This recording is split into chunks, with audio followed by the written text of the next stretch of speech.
The Shah of Iran arrived at Northolt on the 20th of July 1948 in the Duke of Gloucester's York aircraft, and the Duke was at the airfield to bid him welcome on behalf of the King.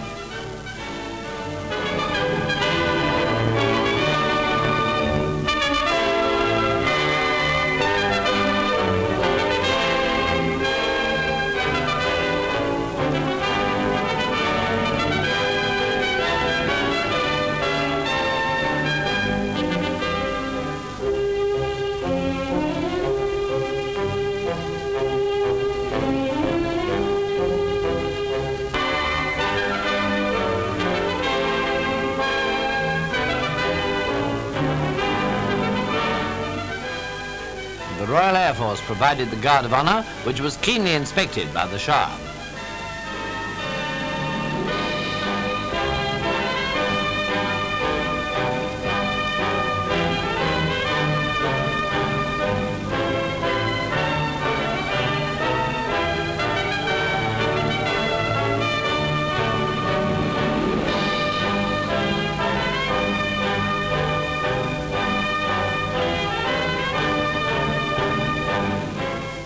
For the first few days of his visit, the Shah was the guest of the King and Queen at Buckingham Palace. On arrival, he was greeted by the King and inspected the King's Guard of the 2nd Coldstreams, who were wearing full dress in honour of the distinguished visitor, a royal honour for a royal friend.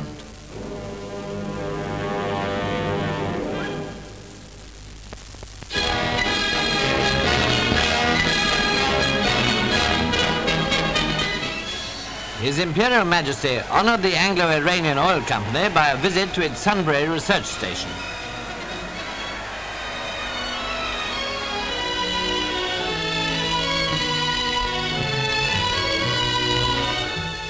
In the presence of the Iranian ambassador and other important personages, Sir William Fraser handed a golden key to the Shah, with which he opened a new engine research laboratory.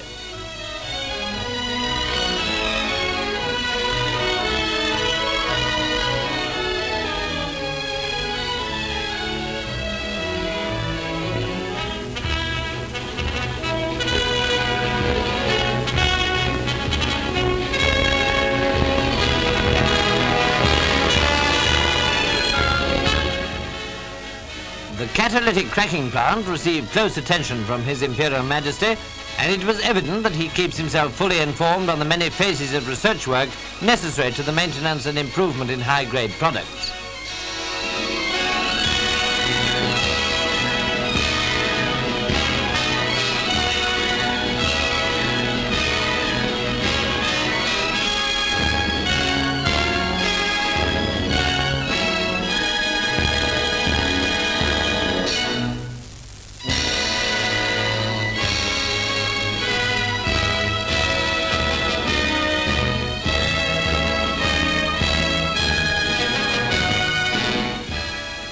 In the physics laboratory, the Shah showed great interest in the various methods used in the investigation of physical processes of research.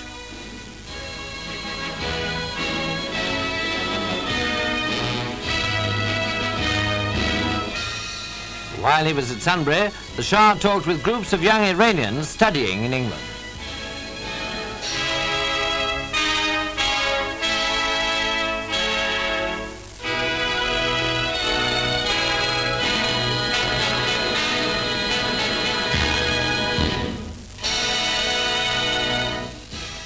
A number of these students have recently received their diplomas, and they were honoured with royal congratulations.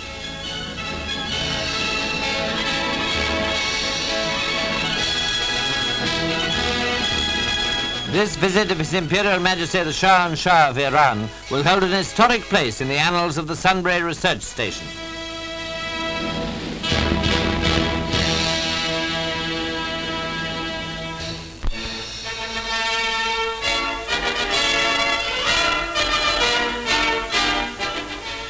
Portsmouth's famous naval dockyard was included in His Imperial Majesty's itinerary.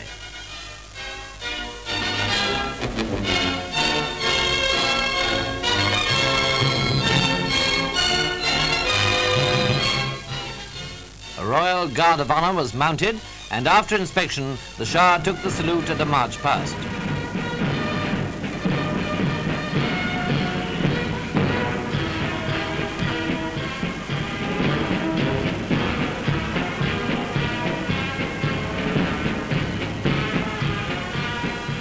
Nelson's Victory was visited, and for this important occasion, His Imperial Majesty's ensign was flying from the mainmast.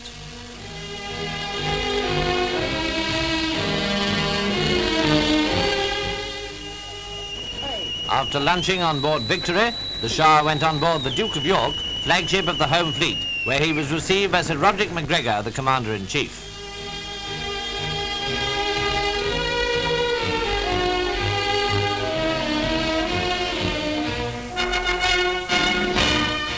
Here are some of the many different kinds of ammunition used in the ship.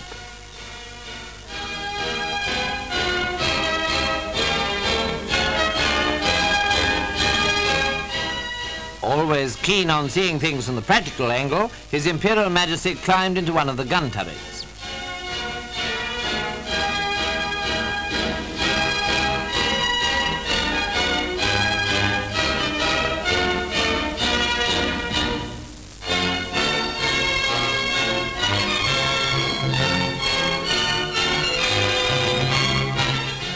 This naval visit closed in an atmosphere of the greatest cordiality and sincere goodwill.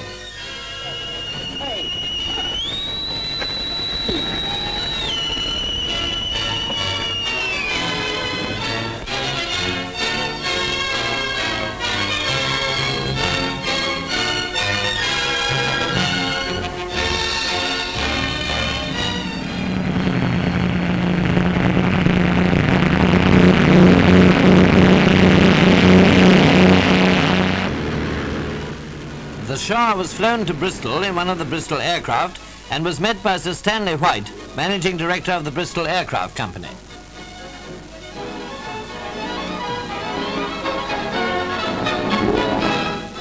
A 2-litre Bristol Motor Car was inspected by His Imperial Majesty, who drove it himself for a while, touching 85 miles an hour. The Bristol Brabazon, one of the latest types, was shown to the Shah.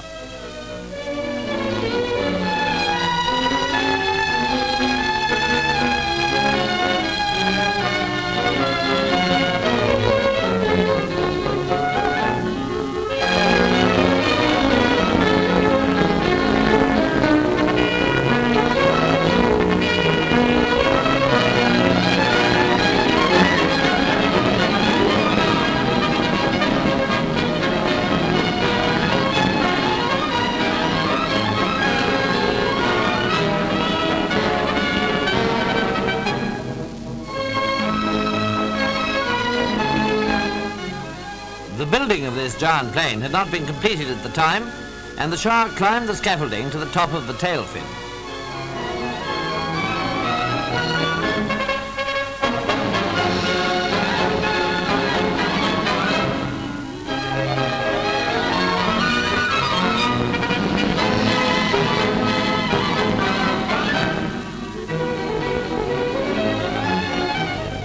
Then came a display by a Bristol helicopter.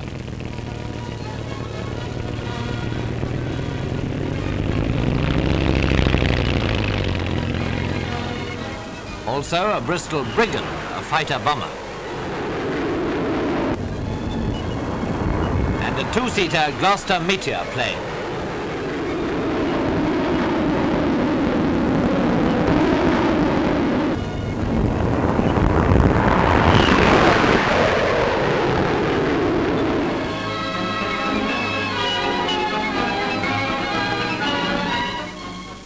The Shah boarded the Meteor, and during the course of a flight, he took over the controls. Whilst piloting the machine, he reached a speed of 480 miles an hour.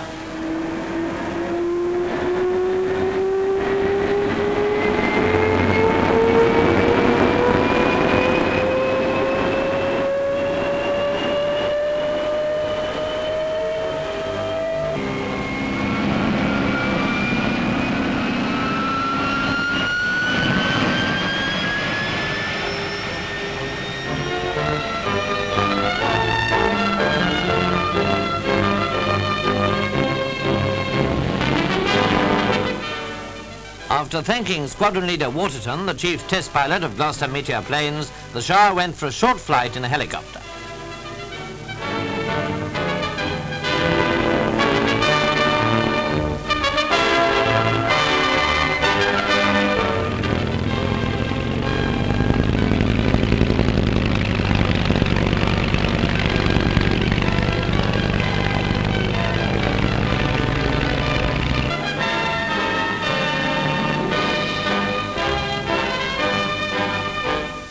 Lord Mountbalten, representing the King, was at Northolt Aerodrome to bid farewell to the Shah at the conclusion of his all-too-brief stay.